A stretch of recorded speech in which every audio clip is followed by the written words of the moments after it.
Welcome to History Uncovered. This video delves into the captivating early years of Mary Stuart, better known to the world as Mary, Queen of Scots.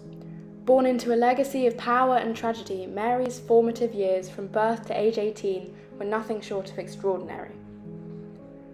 Mary Stuart was born on December 8, 1542, at Linlithgow Palace in Scotland. Her birth came at a tragic time.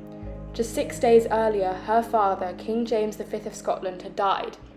This unforeseen loss transformed Mary from a regular baby into a queen, a title bestowed upon her not by age but by circumstance. She was christened Mary, despite rumours of her being named Elizabeth, which would have been ironic in her future rivalry. There was also a debate about the day of her birth. Some people believed that she was actually born on the 7th, and then it was changed to the 8th to coincide with the Feast of Immaculate Conception, but either way, Mary claimed that it was in fact the 8th. At just a week old, she was declared queen, one of the youngest in history. However, this baby queen was entirely dependent on the political moves around her. Her mother, Marie de Guise, became regent, navigating a landscape rife with turmoil as factions vied for power, often overlooking the very child they were supposed to protect. Mary's early childhood was marked by isolation and the burdens of her title. Henry VIII was set on the idea of his young son Edward marrying Mary, and so the Treaties of Greenwich were signed, creating an engagement between the young Queen and Prince Edward. Shortly after, it was reported back to the English that French ships had landed on Scottish soil, and Henry suggested the baby be moved from Linlithgow for her safety. Cardinal Beaton, a dominant figure at the time, promoted very pro-Catholic and French ideas, angering Henry. The regent of the country, the Earl of Arran, was reluctant to move Mary, but Beaton gathered an army at Linlithgow. At the age of only 5, she was taken to Stirling Castle for her safety, except the motive for this was the fear of the English. Picture a small girl playing among the castle's grand halls, unaware of the political storms brewing outside. The political instability compounded when Protestant Reformation swept through Scotland, creating a dangerous divide among the nobility. Mary's Catholic identity placed her at the heart of a growing conflict, a precarious position for a child.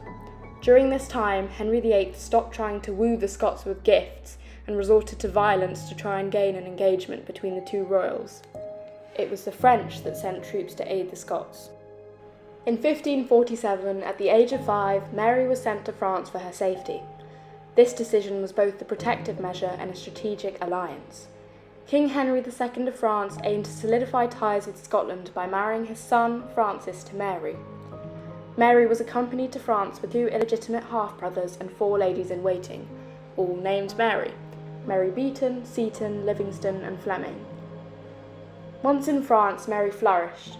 She was educated alongside Francis and other royal children, immersed in art, literature and courtly behaviour. Here she learned to navigate the complex world of royal life, her intelligence shining through the darkness of her earlier years. Henry, the second King of France, described the young queen as the most beautiful child he had ever seen. She was appointed with a governess. First was Mary Fleming's mother, and then, after she left in 1551, a French governess, Françoise de Paradis.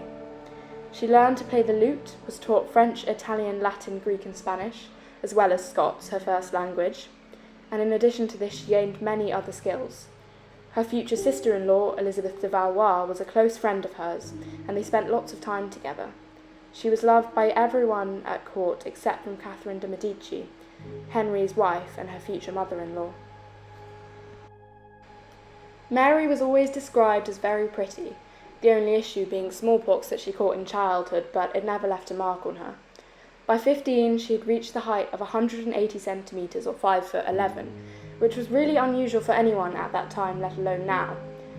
20 days before her marriage, she signed a contract unknowingly that promised Scotland to France in the unexpected event of her death.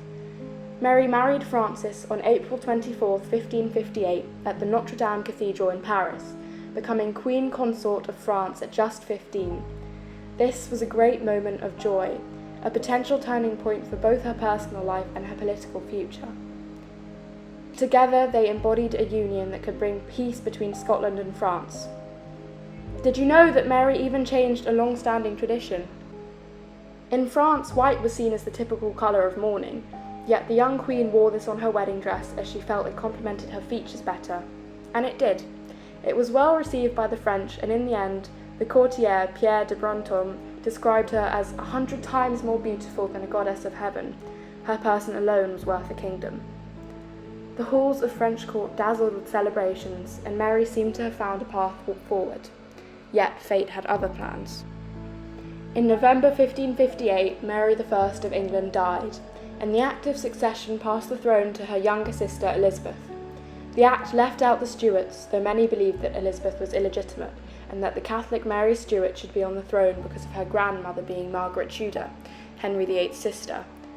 Henry II of France declared their claim, and in France had the English coat of arms quartered with that of Mary and Francis. Shortly after this, in July 1559, Henry II died in a jousting accident, leaving 16-year-old Mary and 15-year-old Francis, King and Queen of France. During this time, Mary's two uncles, the Duke of Guise and the Cardinal of Lorraine, had great political influence over the young royals. Marie de Guise, Mary's mother, struggled to keep the Catholic influence in Scotland, and the French were unable to help because of their own uprisings. Eventually, Mary's mother died in June 1560, and Mary was left distraught. Her representatives then signed a treaty withdrawing France's troops and support, which Mary claimed she never agreed to. In December 1560, Francis died tragically of an ear infection, leaving Mary a widow at just 18.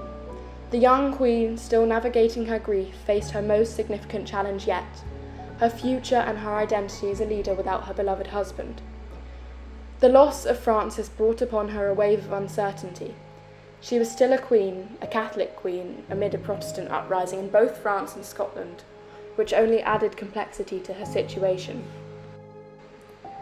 At just 18, Mary had lived through tragedy, learned the intricacies of governance, and felt the weight of two crowns upon her head. She was not just a figurehead. She was a political actor in a time that offered women limited power yet boundless influence. The young queen faced a choice: return to Scotland, reclaim her throne, or remain in France and solidify her position as queen consort. Each option was fraught with dangers and possibilities that would echo through history. Mary Stuart's early years laid the foundation for a life full of intrigue, struggle, and resilience. A life defined by her royal status, personal losses, and political ambitions. If you enjoyed this exploration of Mary's early years, feel free to subscribe for more historical deep dives.